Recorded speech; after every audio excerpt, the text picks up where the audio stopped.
I'm from Trifoil Imaging, and I want to give you a brief introduction to in vivo animal imaging. In vivo animal imaging is also called preclinical imaging. It's basically a precursor to clinical imaging, which means that any imaging that's being used, any scanning that's being used in the clinic also has to be used on animals. The reason for that is that any new diagnostic agent that's being used to detect, for instance, cancer or Alzheimer's disease in the clinic needs to be tested first on animals. And that animal testing is being done with instrumentation manufactured by Trifoil Imaging.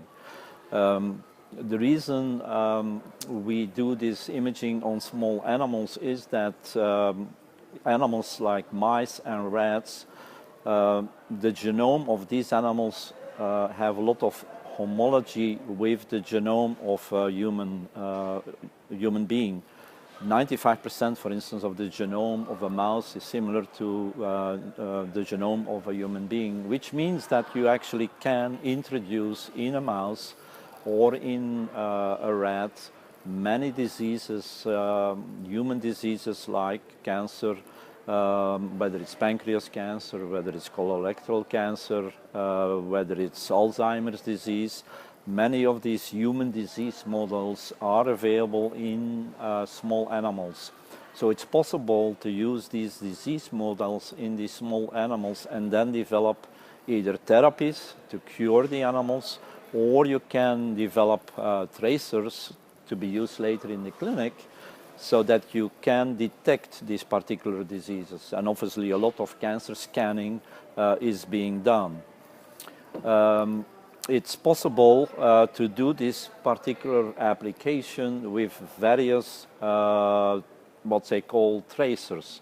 In the nuclear medicine field, you have positron emission tomography, that is positron tracers that are being used, it's called PET. You have also single photon emission computed tomography, that is called SPECT. They all both use radioisotopic tracers, so that are the nuclear tracers that are being used for nuclear scans in the nuclear medicine department.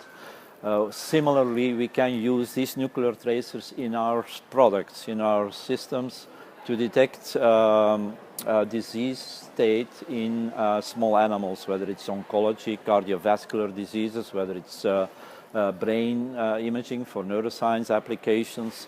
That is all possible. And the reason for using small animals here is that the metabolism of small animals like mouse is 10 times faster than on a human being. So that means that a diseased animal, you can then apply the therapy over weeks, sometimes months, and study the effect of the therapy on the disease state. If one would have to do that in a human being, it would take years to figure out whether your experimental therapy has any effect on the disease. So that's a very nice approach to test new therapies, new diagnostic agents very quickly. And it's a must it has to be done by researchers before any new therapy or tracer can be released to the clinic for use into humans. The systems that we use for these applications are relatively small. This is actually the first and only system that is a benchtop system. It basically consists of an animal chamber, so you can actually load the animal in the chamber here, then it transports that animal to an X-ray source where you take X-rays of the animal, and followed by the nuclear approach where you get the PET and the SPECT images and they get fused together. So you have an anatomical image as well as the images that are produced by certain tracers binding to cancer cells and allow you to detect cancers. More importantly, we also have recently developed, and it's the first and only system in the market, that uses fluorescent probes. So fluorescence probes are often used for in vitro studies, for instance, on cells. cell microscopy, all use fluorescent probes. And it's possible to use those fluorescent probes and start analyzing those probes in tissues, even in living animals. We call this system a FLEX system, that stands for Fluorescence Emission Computed Tomography, and it gives you very similar results to PET and SPECT without having to use radioisotopes. It's a unique capability that's being offered by our system. It also is implemented on this particular benchtop design. The similar approach, animal, you inject it with fluorescent probe, you take the X-ray image for an anatomical reference, and then you check whether the fluorescent probe goes to a particular disease target, which can be cancer cells, can be stem cells that are being used in the animal to cure disease. So that's a unique feature of our system, and it allows to detect deep tissue. So this is not a two-dimensional optical imaging system. It really gives you three-dimensional images. So all the images that we produce with our systems are also called tomographic images, 3D images where you really look inside the animal, and it doesn't matter where the organs are, whether they are deep in the animal, whether it's liver, whether it's the kidneys, whether it's the lungs, whether it's small tumor in the lungs or in the liver. You can detect with all our technologies these particular disease targets within the animal, and then study the effect of a therapy on the health of the animal. The main reason why we can actually put these technologies in a small system, because typically the systems used in this field, and also any of the competitors that is marketing these systems, they use so-called floor standing systems. They are almost that height from the floor and don't fit on a bench. We have been able to miniaturize these technologies by using so-called digital detectors. Rather than vacuum tubes, which have been used and are still being used on these devices, we use actually solid-state detectors, which are silicon detectors.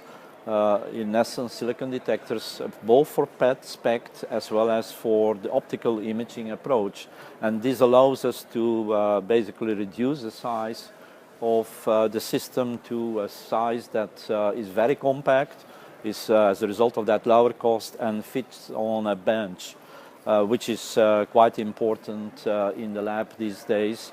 And as a side effect of those miniaturization is that we are able to image the animals at higher resolution than is possible with the standard photomultipliers, which are in essence vacuum tubes. So that's other advantage of this particular approach is that once you take images from all directions from the animal, it's easier to reconstruct the three-dimensional tomographic image by using specific reconstruction techniques that are being applied with our systems, both for FLECT, for PET and SPECT applications. One of the new introductions of Trifoil Imaging is combining PET with magnetic resonance imaging. Magnetic resonance imaging replacing as a CT for anatomical reference. And the advantage of using MRI is that while CT gives you the bone structure of the animal, MRI gives you much more detail about the soft tissue, about the location of the different organs. So it's easier to identify where in the animal, very small, again it's 1,000 times more, 2,000 times more than a human being, that you can identify exactly within the animal where the disease is located, where the cancer cells are located, that you can also identify, for instance, where stem cells, whether they move to the right disease target. You can follow the movement of the stem cells through the animal as a result of that. So it's very important new technology. So on the optical imaging side, one of the strengths of our optical imager approach is that we use optical probes that can be used in cell-based assays and cover a very wide range of wavelengths. We can have up to 12 lasers actually in the system, up to 12 lasers in the system, and we can have up to 16 filters. So virtually any fluorescent probe targeting any disease can be used in the system, and that compared to the traditional optical imaging techniques where you see just a flat two-dimensional image and you cannot look much deeper than under the skin, we can look deep inside the animal with this particular approach, while you have a wide range of probes that can be used. Thank you very much for your attention, and if there are further questions, we have highly qualified people available that can handle any question related to in vivo animal imaging. Of course, you're also very welcome to visit our company or look at our website, which is trifoilimaging.com, where most of the products are being displayed, as well as the technology fundamentals are also explained on that website. So again, thank you very much for your attention.